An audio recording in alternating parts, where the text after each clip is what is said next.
Il y a une raison très triste pour laquelle on ne verra jamais Donald Trump boire de l'alcool. I'm not a drinker. I can honestly say I never had a beer in my life. Never had a glass of alcohol. I've never had alcohol. I've just, for whatever reason. Le mandataire ne ment pas lorsqu'il dit qu'il ne consomme jamais d'alcool, mais cela n'est dû qu'à une seule raison, et il le sait mieux que personne. Can you imagine if I had? What a mess I'd be? What a mess I'd be?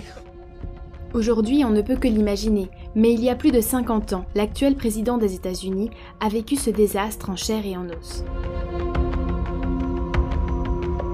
Pendant que le jeune Donald Trump était en charge du conglomérat d'entreprises que son père avait bâti au milieu des années 60, son frère aîné, Fred Trump Jr., vivait au jour le jour, avec le rêve de devenir pilote d'avion.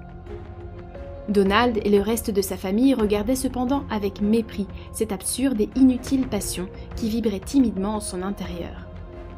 Mais lutter contre les obstacles qui se présentaient à lui lorsqu'il consacrait du temps à sa passion n'était pas la seule difficulté que devait affronter l'aîné de la famille Trump. Le plus grand et implacable ennemi de Fred Trump Jr. était la boisson.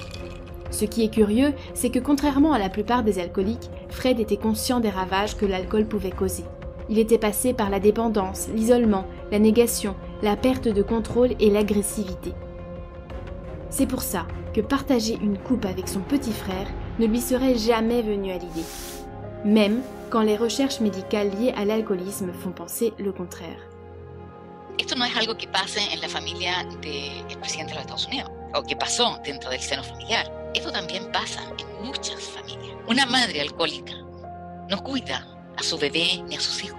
Un hermano alcohólico no cuida y no le interesa porque no es capaz de verlos. No porque sea malo, perverso, no. Tiene una alteración funcional de un área sagrada del cerebro que son las funciones ejecutivas. Le cas de Fred, cependant, a été une exception à la règle. I had a brother, Fred. Great guy. But he had a problem. He had a problem with alcohol. And he would tell me, don't drink. Don't drink. He was substantially older, and I listened to him and I respected, but he would constantly tell me, don't drink. Sabemos que cuando hay una persona que se enferma con una adicción, sobre todo son hermanos mayores, ellos cumplen un rol de modelo importante para los menores. Entonces, efectivamente, ese modelaje que también muchas veces viene dado por los papás, se transmite. Si hay un hermano mayor, eso tiene un impacto importante para los hermanos menores.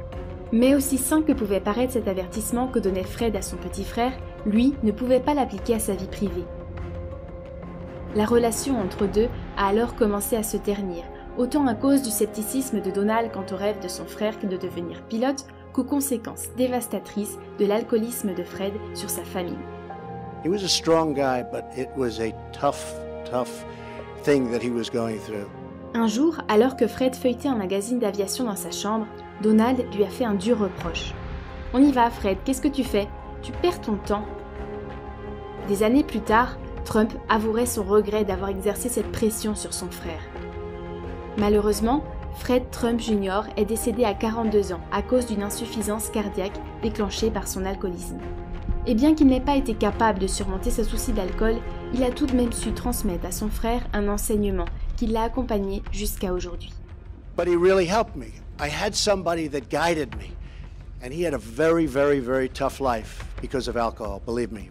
But I learned because of Fred. And to this day, I've never had a drink. Can you imagine if I had? What a mess I'd be?